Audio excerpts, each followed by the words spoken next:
What's up guys, it's George Yuyu, and in today's video I'm going to cover 3 crucial nutrition tips to take your training to the next level. A key thing when it comes to performance is fueling properly so you don't fatigue quickly. If you're not eating the right foods or the right amount of foods for your sport, in this case boxing, then you won't properly recover and this will hinder your performance in and out of the gym. If you're new to the channel, my name is George. I'm a professional boxer and coach, and I love sharing advice on boxing, nutrition, exercise, life of a boxer, behind the scenes footage on boxing events. So if any of those topics interest you, please make sure to subscribe so you can stay up to date with the latest video. Now before I go over the 3 crucial tips, quick disclaimer, I am not a registered dietitian or a licensed medical professional. So if you're watching this video to treat or prevent any disease or illness, please don't and talk to a medical professional. I am, however, certified through Precision Nutrition and also the National Academy of Sports Medicine in sports nutrition. So the tips I'll be discussing are through my studies in these courses and personal experience through my boxing career. Okay, so the first tip is hydration. So our bodies are roughly 60% water by weight, and proper hydration is a must for optimal performance. Water is responsible for transporting nutrients, serves as cushioning, it regulates our temperature. For example, when we sweat, that's a cooling mechanism. To put it simply, no water means no life. So how does dehydration affect our performance? When you're dehydrated, there's a reduction of blood flow to your working muscles. Your core temperature rises because you're not able to sweat as much. Your perception of effort increases, which means your training feels harder than it really is. There's a reduction in cognitive function because you're probably thinking of water, or you're too thirsty. You may even have a headache. All of this will negatively affect your performance. Alright, so what can you do? Before you start training, make sure you're properly hydrated. A couple ways to determine this is by paying attention to your thirst signals and looking at your urine color. You can also use a scale weight, but I'm not going to go over that in this video. As you can see on the screen, there's a chart with different urine colors. So colors 1 to 2 signifies euhydration, which means you're not dehydrated or overly hydrated. 3 to 4 means you're mild dehydrated. Colors 5 and 6 means you're dehydrated, and anything as dark as 7 or 8, you're extremely dehydrated. If your urine color is 1 or 2, don't overconsume water thinking you're going to have some sort of benefit. Drinking too much water can lead to hyponatremia, which is a low sodium concentration in the blood, and this can lead to headaches, nausea, dizziness, and so many other symptoms. So this is what I like to do.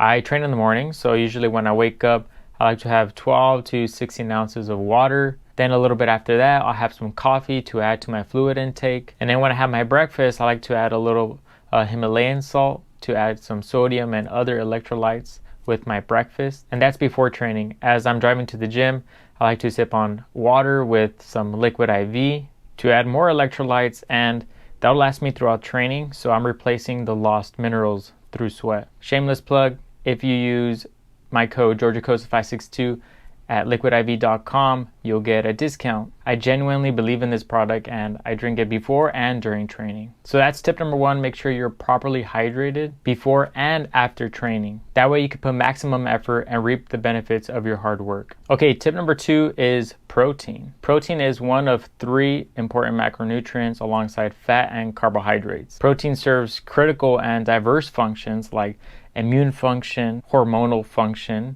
It's used in bones and muscles, enzymes. It provides structure. It transports other nutrients. It's one of the most important nutrients to consume for performance. Okay, so how can we use protein to boost our training? Firstly, protein is found in food within different quantities. Some food sources will be known as complete protein or incomplete protein. For example, a chicken breast versus rice. They both contain protein, but their profile of amino acids are different. A chicken breast will contain all essential amino acids, whereas rice will lack or be low in other essential amino acids. Some complete protein sources are beef, chicken, fish, eggs, milk, quinoa, and other fortified foods. If you're vegetarian, it's good to mix a variety of different foods to make an incomplete protein complete, and that is known as complementary proteins. For example, eating rice and beans together, whole wheat bread with nut butter, quinoa and black beans, pita and hummus, lentils and rice. These are all vegetarian and vegan options that can be eaten together to make a protein complete.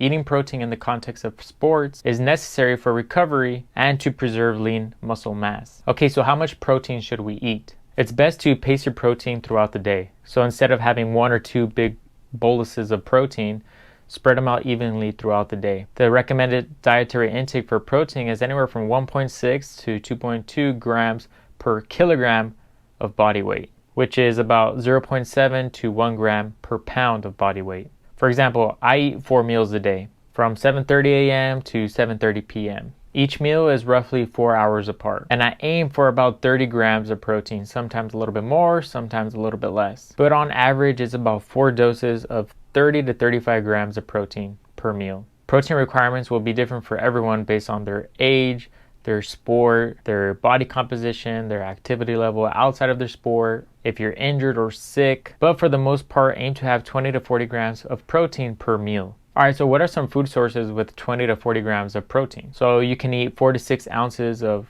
turkey, chicken breast, 1 or 2 scoops of whey protein, 1 or 2 cups of rice and beans, 1 cup of plain Greek yogurt. You can add some powdered peanut butter for some flavor. That's what I like to do. A cup of oatmeal with some fruit and skim milk. There's a variety of ways to get 20 to 40 grams of protein in. Plus, the great thing about protein is that it's the most satiating macronutrient, which means it'll keep you fuller for longer. And it also has the highest thermic effect. So that means your body expends energy trying to break down and digest and absorb this protein. So adding a bit more protein when you're in a calorie deficit is a great tool to combat hunger, increase satiety, and preserve lean muscle mass. Alright, tip number 3 is carbohydrates. As I mentioned earlier, carbohydrates are one of the 3 macronutrients we consume in addition to protein and fat. Now, carbohydrates are king when it comes to anaerobic and glycolytic activities, and in this case, boxing. A boxing match is not a full-on sprint, but it's also not an endurance event.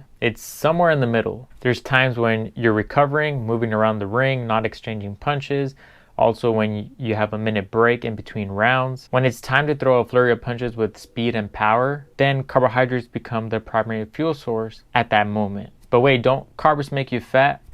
No, carbs don't inherently make you fat. Your overall diet, food choices, and being in a consistent calorie surplus for a length of time will cause fat gain. A calorie surplus is eating more calories day in and day out than you burn or expend in a day. So let's say you're a boxer with maintenance calories of 2,500. This means if you eat 2,500 calories, you will not gain or lose weight. Whether you decide to eat 200 calories from carbohydrates or 1,200 calories from carbohydrates, if you're still eating 2,500 calories day in and day out, you're still at maintenance and you're not going to gain or lose weight. Over time, of course, because you will see a spike in weight if you consume high amounts of carbohydrates, but that's only water and glycogen, and it's not fat weight. Okay, so what are carbs? So carbohydrates are sugars and starches. Whenever we eat carbohydrates, regardless of the type of food we eat, it's going to get broken down into a sugar or a monosaccharide. So whether you're eating sweet potato, fruit,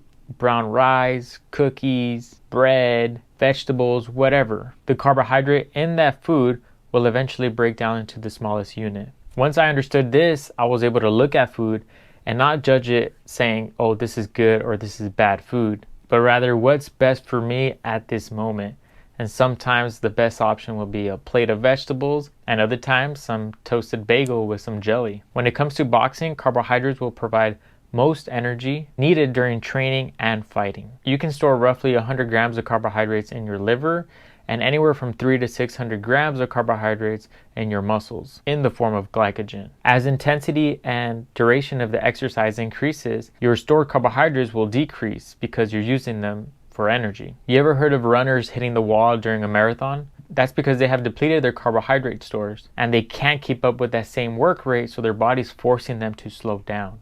Okay, so how many carbohydrates should we eat? The amount of carbohydrate one needs is dependent on their age, their sport, body composition, their activity outside of the sport. There's a broad range of carbohydrate intake. The latest position stand of the Academy of Nutrition, Dietetics, and the American College of Sports Medicine is 3 grams per kilogram of body weight or 1.3 grams per pound of body weight, all the way up to 12 grams per kilogram of body weight or 5.4 grams per pound of body weight. Of course, this range is based on low intensity activity all the way to high intensity and long duration endurance activities. For example, If you're a boxer that weighs 150 pounds, the range for carbohydrate is anywhere from 206 grams all the way up to 816 grams. Again, boxing will fall somewhere in the middle. Even myself as a professional boxer with specific training sessions throughout the week, my carbohydrate intake will vary per day. Another thing to keep in mind is that boxing is a weight category sport. So we can be consuming the higher end of this range because that will most likely put us in a calorie surplus, which again will lead to weight gain. Okay, so where do we start? That was a lot of information. So if you're out of training camp and you're not worried about your weight, then aim for 2 to 3 grams of carbohydrates per pound of body weight. This means if you weigh 150 pounds or 68 kilograms, eat 300 to 450 grams of carbohydrates per day. If you're in training camp and you're needing to lose weight, you would have to scale the carbohydrate intake back a little bit. In this case, 1.5 to 2 grams per pound of body weight. Using the same example, a 150 pound fighter will consume 225 to 300 grams of carbohydrates. Now these are not exact numbers, but it's a good place to start. Again, everyone's nutritional needs are different. What I like to do is have my majority of carbohydrates early on throughout the day because most of my training is in the mornings or afternoons. For example, I eat 4 meals a day, 7:30 a.m. and the last one 7:30 p.m. spread about 4 hours apart. So 7:30 a.m., 11:30 a.m., 3:30 a.m., or 3:30 p.m. and 7:30 p.m. I typically have 2 training sessions, 9 to 11 a.m. give or take, and my second session is from 2 to 3 p.m. If I'm eating 300 grams of carbs for this day, I would break it up like this: 70 grams of carbohydrates for meal 1, 30 grams of carbohydrates intra-workout, 80 grams of carbohydrates for meal number 2, 80 grams of carbohydrates for meal number 3, and 40 grams of carbohydrates for meal number 4, which would be the last meal of the day. I also have the bulk of my fat and fiber at the end of the day, when it's furthest away from my training. Alright, so those are the 3 crucial nutrition tips to take your boxing training to the next level. Remember, everyone's nutrition needs are a little different. What works for one fighter may not work well for another fighter. Alright guys, thanks for watching. I hope you found this video helpful. If you did, please like, share, comment, and subscribe. I plan on making more nutrition videos, sample meals, training camp meals. So make sure you're subscribed so you don't miss out on those videos.